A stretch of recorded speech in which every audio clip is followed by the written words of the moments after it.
doing it to my Detroit Lions fans. What's up? What's up? Y'all think the Lions is winning 11 games still? You got skunked. Oh my gosh. You couldn't get a point on the board. Number one offense. Oh, all we need is a defense. We just need a defense. This is the only reason we're not winning games. Oh, no. No. That is not the only reason. Y'all clearly couldn't win this game. I mean, I didn't pick the Lions to win anyway. I picked the Patriots to take the dub, but damn, 29-0 for the. Now tuned into the greatest.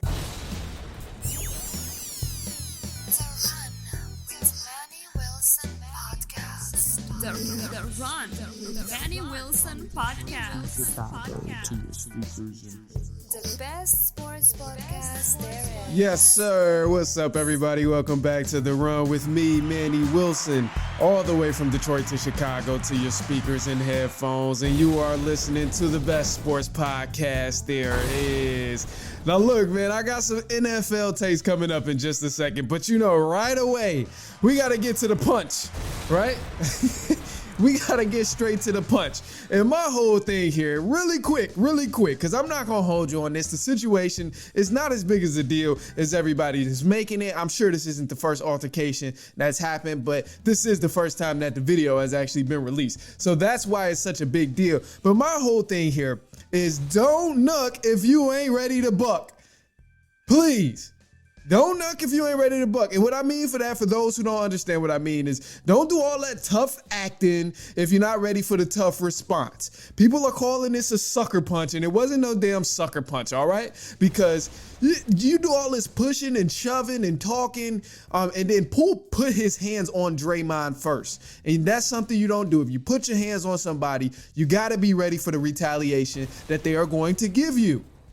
And that retaliation that Draymond gave him was, I'm done talking, blah, dropped him in the mouth, put him down. Like, other than that, it wasn't no damn sucker punch.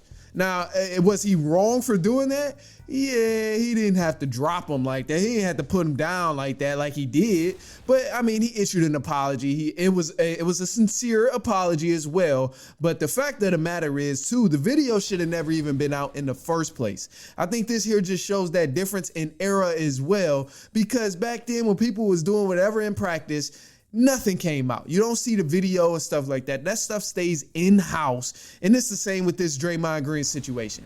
This is supposed to stay in-house. And for whoever released that video on the video staff, they all need to be investigated, because what else is next? What, you're going to start releasing plays next? You're going to start releasing serious conversations or what? Like, what else is next? Seriously. So, you know, they need to release that investigation on that video staff, because that was absolutely crazy. But look, man, like I said, NFL is here, and we have some NFL topics because, you know, as we all know, injuries are a part of the game, right? You know, obviously they're a part of the game, and you can't do anything with a team if they are not healthy. Now, over the past few weeks, we witnessed one of the best teams in the league, and the team who was arguably top dog in their division fall back down to an average squad. But maybe this is only for a few weeks, because we've seen second string quarterbacks come in and ball out all the time. Dak Prescott, Cooper Rush, that's exactly what's going on right now. Tom Brady and Jimmy Garoppolo, that's exactly what happened. That's why Jimmy G got his big name and showed that he can actually play football. Carson Wentz in Philly, when he went down, you had Nick Foles that showed up huge, won them a championship. So we see these second string guys come in all the time and make an impact. But the third string, now that doesn't happen too often, because the Miami Dolphins, they're up on their third string quarterback right now because Tua went down, and then you had Teddy Bridgewater went down. So this team, they got spanked by the New York Jets, 40-17. And I knew watching this, I picked the Dolphins to win, so I got this game wrong. 10-5 record so far, PS, by the way, off my predictions. But I got this game wrong here. The Dolphins, they lost 40-17 against the Jets. And a huge reason because Teddy Bridgewater did go down. So they had the new quarterback, Skylar Thompson, who's the third string, drafted in the 7th round, and also a rookie trying to lead this offense to victory. I just knew it wasn't going to happen. I knew at this point I had to chuck it up as an L for this game. Zach Wilson came back for the Jets this week, and the Jets just took care of business as they should have. But I don't think this is as bad as it looks. I get it. But here's my thing, because the competition over these next few weeks are actually a little bit easy for the Dolphins. Now, they still got a lot of skilled guys, but look at the next few matchups over the course of the next few weeks, because week 6, you got the Vikings coming in. The Vikings, they're a good team. We're not going to sugarcoat that all. That is going to be a tough matchup for the Dolphins. But if they can pull that one off with Skylar Thompson in the offense, then I will definitely be impressed. But I'm not looking forward to picking the Dolphins next week against the Minnesota Vikings. But move forward, you got week 7, 8, and 9 against the Steelers, Lions, and the Bears. These are cakewalks. This is a cakewalk over the next 4 weeks after week 6. Over the next 3 weeks, really, after week 6. Because the toughest team is the Vikings right now, and everyone else, they're not really good. The Steelers, they don't really have an offense. Yeah, they got a good defense. Lions, damn, do they have an offense now? They got skunked last week. I'll touch on that later. But we know they don't have a good defense. And the Bears, you don't know what kind of Bears you get. Sometimes they play good. Sometimes they play bad.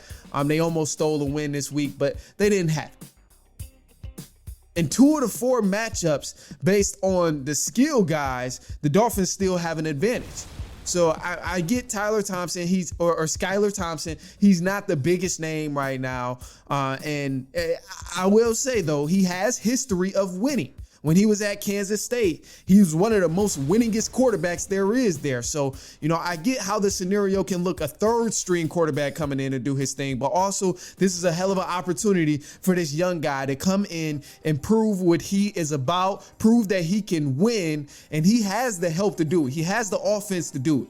His offense is already better than all of the next 4 matchups that they're playing. So if he can just get it together this week, go and practice, get some kind of rhythm with this offense, they can possibly pull it. But you got to give him a risk, you got to give him a chance to be able to prove himself and show that, hey, I'm somewhat of a good football player. I'm a good quarterback. I belong in this league type of thing. So I'm looking forward to him. It's definitely a huge opportunity for him. I'm expecting him to show up, but also not expecting too much. But anyway, we're going to take a quick break here.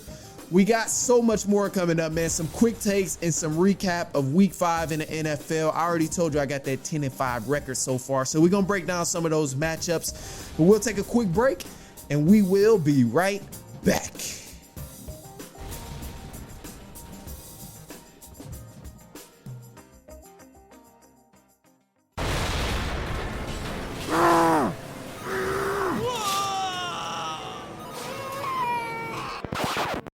Now, just because you're busy doesn't mean you got to be stressed. I'm crazy busy right there with you, but it can be easier. Next time you're on a run, just make it more fun and listen to The Run with Manny Wilson. It's The Run with Manny Wilson podcast.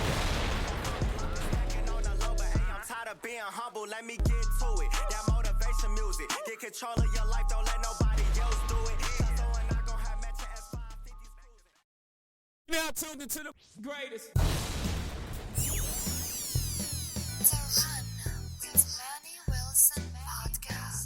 The Run with Manny Wilson podcast.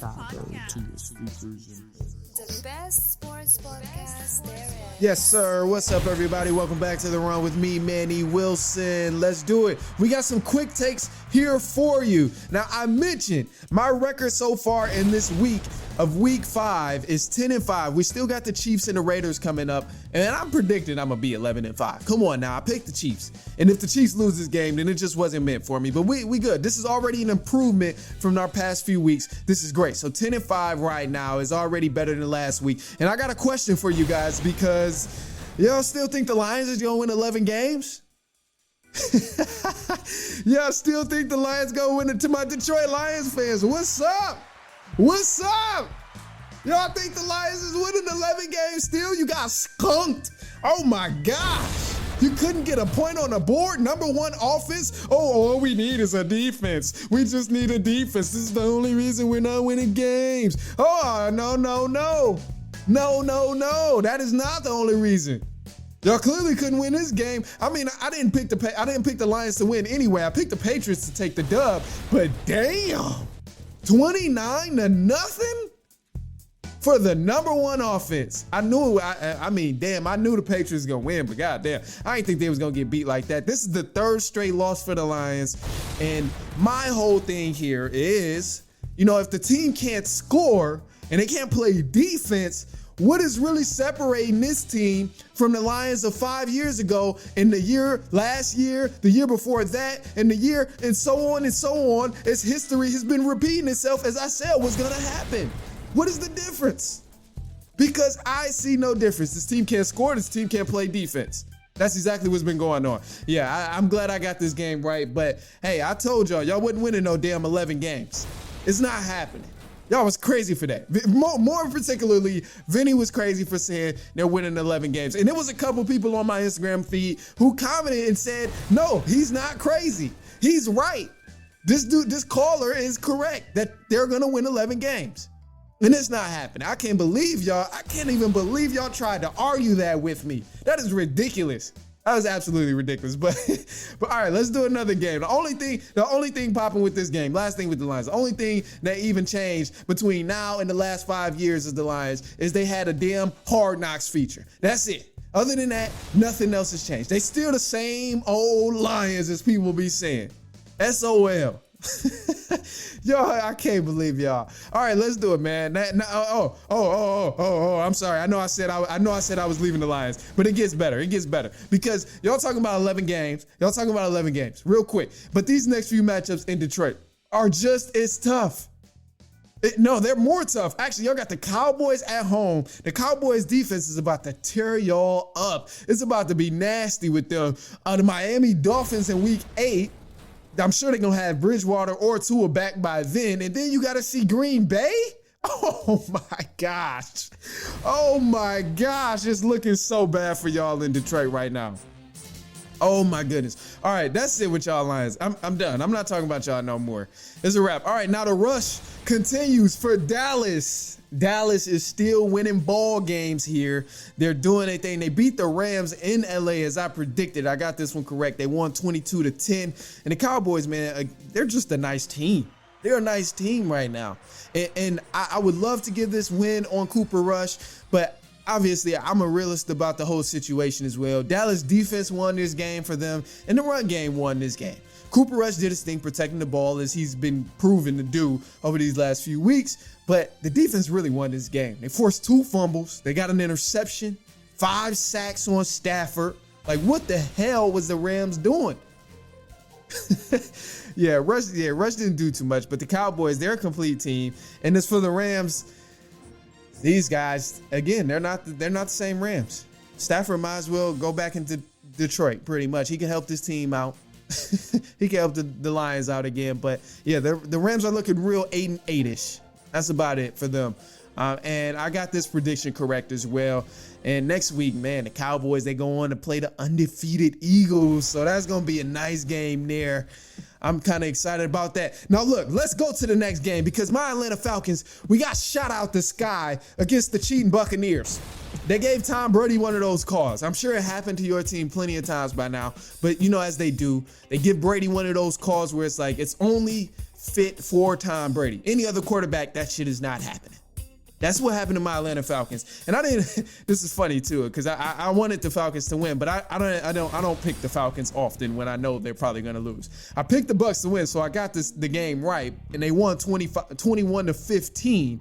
But Tampa made sure Brady got out of that 2-game losing streak because late game situation, we didn't play the best game. Atlanta, we didn't play the best game. I'll be honest about it. I mean, we're struggling with consistency issues. That's just the truth about the situation with the Falcons. We're not the best team. But late game, we got a sack on Brady that could have gave us another opportunity to go downfield. We scored all of our points in the second half, and we shut the Tampa Bay Buccaneers out the entire second half. So if we would have got that ball back, I'm pretty confident that we would have got downfield and scored.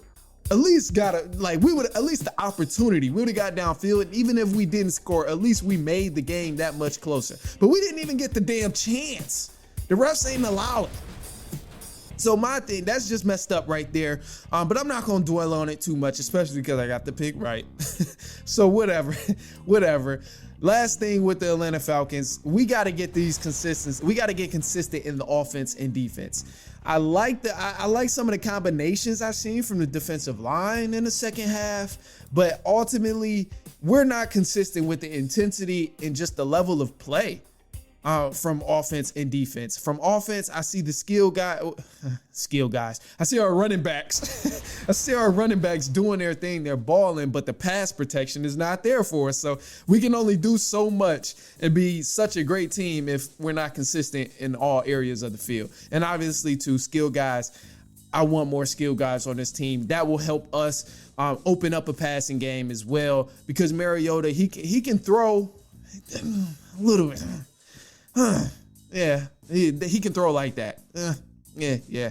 Sometimes it's good, sometimes it's bad. It's just a consistency thing. So we got to get that right. But I did get this prediction correct because I did pick Tampa Bay. I'm no fool. I wasn't going to pick my team to win against Tampa Bay. I knew something was going to happen, but they gave it to Brady. All right, man. Last thing here. Oh, no. Wrong one, my guy. Last thing here is the Green Bay Packers. They lost to the Giants in London, 27-22. Now, I'm still not believing in the Giants because I think they're slightly overrated right now because of their record. The good teams that they played, they didn't win. But one thing I did like about the Giants, and I do like about the Giants so far, to give them a little bit of credit, is their offense. They're using about 2 or 3 tight ends when they run the ball, and sometimes they pass out of this same weird formation with 2 or 3 tight ends. To me, it's kind of giving me a little old school vibes with the power running, but ultimately it's working. It's working, and it's helping open up the offense outside of Saquon Barkley, which is actually pretty good. So I like what I'm seeing from the Giants. Now, do I think they're a legitimate contender over these next few weeks in the teams that they got to play? It's still more football to come. I'll put it that way. But from right now, what I'm seeing from them, I like what I'm seeing. And their defense, they're doing their thing, holding up. They're winning ball games. So I'll take it from the Giants. But I'm proud of what I'm seeing from the Giants. And they did surprise me. I got this pick wrong here, which is why I had to mention it, because I picked the Packers to win in London. All right, man. Now the Ravens, they lost to the Bengals, or they beat the Bengals. I got this one right. But the last thing here, man, I'm headed to a wrap up. So I got to let you guys know, Cowboys play Philly next week at home. That's the big rivalry game that we're all going to watch. And there's talks of Dak returning, but Dak should not return against this Philly defense, even the Philly offense. Ride out the momentum. Give him a reason to come back if Cooper Rush loses, or even if he wins. Like, if he's not 110% ready to go, I wouldn't start Dak Prescott. But last thing, man, the game here for Monday Night Football is the Chiefs and the Raiders. I'm hoping my record will be 11-5. Yeah, gotta clap it up for that, man. Gotta clap it up for that. I'm happy about that. This is a big improvement. This is the best record we have so far with predictions in week 6. So that's what's up. That's what's up. So far, we're 10-5. We'll be back later on this week to tell you what happens. And hey, keep an eye out, man. 11-5 is on the way. Chiefs got to pull off the dub and bring it home for us. But hey, be sure to follow us on Twitter at I am Manny Wilson, Instagram as well at The Run Podcast, my personal at I am Manny Wilson as well on Instagram. Send this to a friend, a cousin, a brother, an aunt, an uncle. Be sure to share it with anybody who likes football or likes fights, because we talked about Draymond Green. But look, be sure to send this to a friend, and we will be back later on this week, and so on and so on and so on.